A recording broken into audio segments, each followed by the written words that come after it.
अस्सलामु अलैकुम रहमतुल्लाहि व बरकातुहू। रोज़ाना दर्स कुरान और तर्जुमे कुरान सुनने के लिए हमारे चैनल को सब्सक्राइब करें और बेल आइकन को प्रेस कर लें ताकि आपको नोटिफिकेशन मिल जाए। औज़ु बिल्लाहि मिनश शैतानिर रजीम, बिस्मिल्लाहिर रहमानिर रहीम। हाज़िही जहन्नमुल्लती युकज़्ज़िबु बिहल मुजरिमून यतूफ़ून बैनहा व बैन हमीमिन आन फ़बिअय्यि आलाइ रब्बिकुमा तुकज़्ज़िबान। सूरह रहमान की इस आयत शरीफह में अल्लाह रब्बुल इज़्ज़त ने जहन्नमियों की कैफियत को बयान फरमाया। गुज़िश्ता आयत में मुजरिमों को उनके पेशानियों और क़दमों के ज़रिए जहन्नम की तरफ ले जाए जाने का ज़िक्र किया गया और अलामतों के ज़रिए पहचान का ज़िक्र किया गया। और अहादीस की रोशनी में कल की मजलिस में इस आजिज़ ने अहादीस की रोशनी में बतलाया कि किन किन अलामतों के ज़रिए जहन्नमियों को कौन कौन से अमल की वजह से पहचाना जाएगा। आज की मजलिस में अंजाम का ज़िक्र किया। अल्लाह ताला फरमाते हैं कि ये है वो जहन्नम, हादिही जहन्नमुल्लती, ये है वो जहन्नम जिसका जिसको मुजरिम लोग झुटलाया करते थे। यानी जब जहन्नम में अब दाखिल कर दिया जाएगा और जहन्नम की सज़ाओं को वो भुगतेंगे तो अल्लाह ताला फरमाते हैं कि याद है दुनिया में कितना मैंने तुमको नहीं कहा था, कितना मैंने तुमको नहीं समझाया था, दुनिया में कितनी मर्तबा मैंने तुमको जहन्नम की इस आग से नहीं डराया था। ये है वो जहन्नम, ये है वो सज़ा जिसका तुम झुटलाया करते थे, जिसको तुम माना नहीं करते थे, जिसको तुम मजाक उड़ाया करते थे, आज उसका तुम मज़ा चख रहे हो। और फरमाया यतूफ़ून बैनहा व बैन हमीमिन आन, वो लोग दोज़ख के और गर्म खोलते हुए पानी के दरमियान बार बार चक्कर लगा रहे होंगे। यतूफ़ून बैनहा व बैन हमीमिन आन, हमीमिन आन इंतहाई सख्त खोलता हुआ पानी। फरमाया कि वो जहन्नम के और सख्त खोलते हुए पानी के दरमियान बार बार चक्कर लगा रहे होंगे। जहन्नम में जब वो दाखिल हो जाएंगे और जहन्नम की आग कैसी भयानक होगी, अल्लाह ताला ने उसको फरमाया कुल्लमा नज़िजत जुलूदुहुम बद्दलनाहुम जुलूदन गैरहा लियज़ूक़ुल अज़ाब। उस आग की तपिश की वजह से, उस आग की गर्मी की वजह से, आग के जलाने की वजह से उनकी खाल जिस्म की उतर जाएगी, चमड़ा पूरा उतर जाएगा। और फिर उसके बाद अल्लाह ताला उसको नया चमड़ा दाखिल करेंगे, फिर वो आग नए चमड़े को जला देगी, फिर नया चमड़ा आएगा। फरमाया इसी तरह उनके चमड़ों को हम बार बार बदलते रहेंगे। नज़िजत जुलूदुहुम, जब भी उनका चेहरा, उनका चमड़ा पक जाएगा, गल जाएगा, सड़ जाएगा, गिर जाएगा, फरमाया बद्दलनाहुम जुलूदन गैरहा, फिर हम उसके अलावा दूसरे चमड़े से उनके जिस्म को बदल देंगे। इसी भयानक आग होगी। और जब उस भयानक आग की लपेट में वो जलते रहेंगे और फिर वहाँ उनको भूख का एहसास होगा। तो हदीस पाक के अंदर, तिरमिज़ी के शरीफ के अंदर रिवायत है, हज़रत अबू दरदा रज़ियल्लाहु अन्हु हदीस के रावी हैं, रसूलुल्लाह सल्लल्लाहु अलैहि वसल्लम ने फरमाया कि जहन्नमियों को जब भूख लगेगी तो वो खाने का मुतालबा करेंगे। तो नतीजा ये होगा कि उनको ऐसा खाना दिया जाएगा जो गले में अटकने वाला होगा। इन्न शजरत ज़क़ूम तआमुल असीम कलमुहल यगली फिल बुतून कगलिल हमीम। अल्लाह ताला फरमाते हैं कि ज़क़ूम का यानी एक कांटेदार दरख्त होगा, एक फल होगा जो इंतहाई कांटेदार होगा, वो उनको बतौर ग़िज़ा के खाने को दिया जाएगा। वो जब उसको खाएंगे तो नतीजा ये होगा कि हलक से उतरने के बजाय वो उनके हलक में फंस जाएगा। तो जहन्नमी कहेंगे कि दुनिया के अंदर जब हमारे लिए कोई खाना हम खाते और खाना हमारे हलक में, गले में अटक जाता तो हम आम तौर पर पानी के ज़रिए उसको उतार लिया करते थे, लिहाजा वो पानी का मुतालबा करेंगे। तो कुरान मजीद कहता है कि फिर उनको ऐसा पानी दिया जाएगा, जैसे कुरान ने कहा वइन यस्तगीथु युगाथु बिमाइन कलमुहली यशविल वुजूह, जब वो पानी का मुतालबा करेंगे तो उनकी दादरसी, उनको पानी की ज़रूरत ऐसे पानी से दी जाएगी जो चेहरों को झुलसा देगी, यानी इंतहाई खौलता हुआ गर्म पानी आएगा।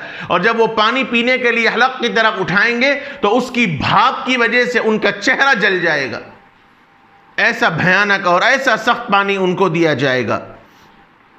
और फिर मजीद एक जगह अल्लाह ताला ने फरमाया कलमुहली यगली फिल बुतून, अल्लाह ताला फरमाते हैं कि उनको तेल की तलछट की तरह, यानी जब एक कढ़ाई में जब कोई चीज़ तली जाए, जैसे ख़ास तौर पर मिर्ची और भजिए वगैरह जब तलते हैं तो तलने के बाद नीचे उसका जो भूसा या कचरा जो जमा होता है, तेल की तलछट जो बिल्कुल वेस्ट चीज़ है, जो फेंकने की चीज़ है, अल्लाह ताला फरमाते हैं कि जहन्नमियों को ये तेल की तलछट वाली चीज़ खाने को और पीने को दी जाएगी। लिक्विड चीज़ आसानी से उतरती है, लेकिन जो चीज़ थोड़ी सी घट हो वो आसानी से नहीं उतरती। तो अव्वलन तो हलक में अटकने वाला खाना उनको दिया जाएगा, और पीने के वास्ते या तो इंतहाई सख्त गर्म पानी जो चेहरे के खाल को भी झुलसा देगी, या फिर ये है कि ऐसा घट और ऐसे फेंकने वाली तेल के तलछट की तरह जो और मजीद हलक के अंदर अटकने वाली चीज़ को और अटका देगी। अल्लाह ताला फरमाते हैं ये चीज़ इनको दी जाएगी। और काबे अहबार ने फरमाया है कि ये आन का जो लफ्ज़ आया है यहाँ हमीमिन आन, ये आन असल में जहन्नम की एक वादी का नाम है।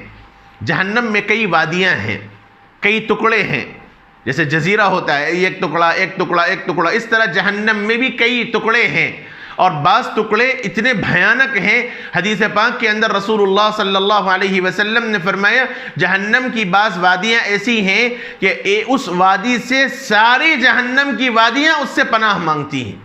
रोज़ाना जहन्नम की सारी वादियाँ उस वादी से पनाह मांगती हैं, हदीस पाक के अंदर कहा गया। तो ऐसी एक एक वादियों का एक एक अलग अलग नहज है।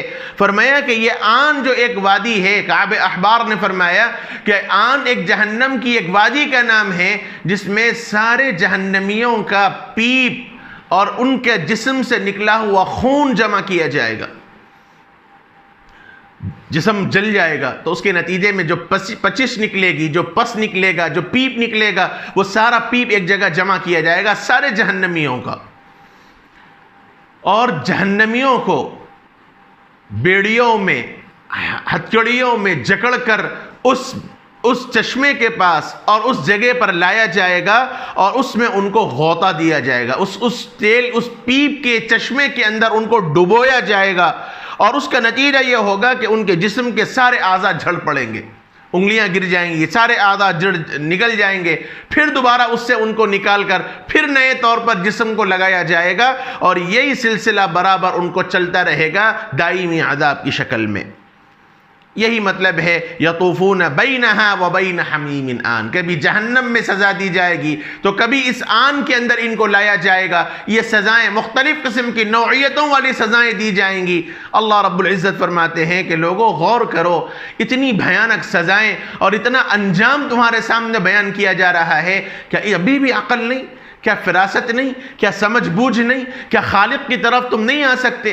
क्या उस पैदा करने वाले रब की तरफ तुम नहीं आ सकते जिसने तुमसे यह वादा किया है? दुनिया की सारी नेमतें उसने तुम्हारे सामने बयान की है और इन नेमतों का तकाजा यह है कि तुम उसकी बात मान लो, और अगर नहीं तो कम से कम आने वाले उस लम्हात को याद करो जब तुम्हें मौत दी जाएगी, तुम्हारे ऊपर आने वाले हालात आएंगे और फिर न मानने की शक्ल में तुम्हारे जो मुख्तलिफ किस्म की सजाएं तुमको दी जाएंगी। क्या तब भी तुम्हें एहसास नहीं? इसलिए कहा फबिअय्यि आलाइ रब्बिकुमा तुकज़्ज़िबान, ए इंसान और ए जिन्नात, अपने रब की कौन कौन सी नेमतों को तुम झुटलाओगे? किस किस नेमतों को झुटलाओगे? वो कितना रहीम और कितना करीम और कितना मेहरबान परवरदिगार है कि उसने आगे आने वाले सारे हालात का जिक्र तुम्हारे सामने कर दिया। तुम्हें समझना चाहिए, सोचना चाहिए, अकल रखनी चाहिए और अल्लाह के रब होने का, उसके दीन का तुम इकरार कर लो। ये पैगाम दिया गया ये सारी सज़ाओं को बयान करके। फिर आगे अल्लाह रब्बुल इज़्ज़त ने इनामात का भी जिक्र फरमाया। चूंकि जब तक दो चीज़ें सामने नहीं आएंगी आसानी से समझना मुश्किल होगा। तो पहले सज़ाओं का भी जिक्र कर दिया गया और फिर उसके बाद इनाम का भी जिक्र किया गया कि अगर तुम बात मानोगे तो तुम्हें क्या मिलेगा, क्या इनामात मिलेंगे। क्योंकि इंसान को चॉइस दिया गया था, इंसान को इख्तियार दिया गया था। जहन्नम और जन्नत इंसान के इख्तियार की बुनियाद पर दी जाएगी। जो तुम चॉइस करोगे उसी के एतबार से तुम्हारे साथ मामला किया जाएगा, या तो सज़ा का या जज़ा का, या तो जहन्नम का या जन्नत का। अल्लाह रब्बुल इज़्ज़त ने जहन्नम की एक अदना और हल्की सी झलक दिखलाई।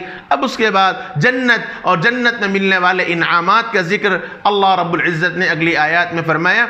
उसकी तफसीर इंशाअल्लाह कल की मजलिस में होगी। व सल्लल्लाहु वसल्लम व बारक अला नबीना मुहम्मद व अला आलिहि व सहबिहि अजमईन वल्हम्दुलिल्लाहि रब्बिल आलमीन।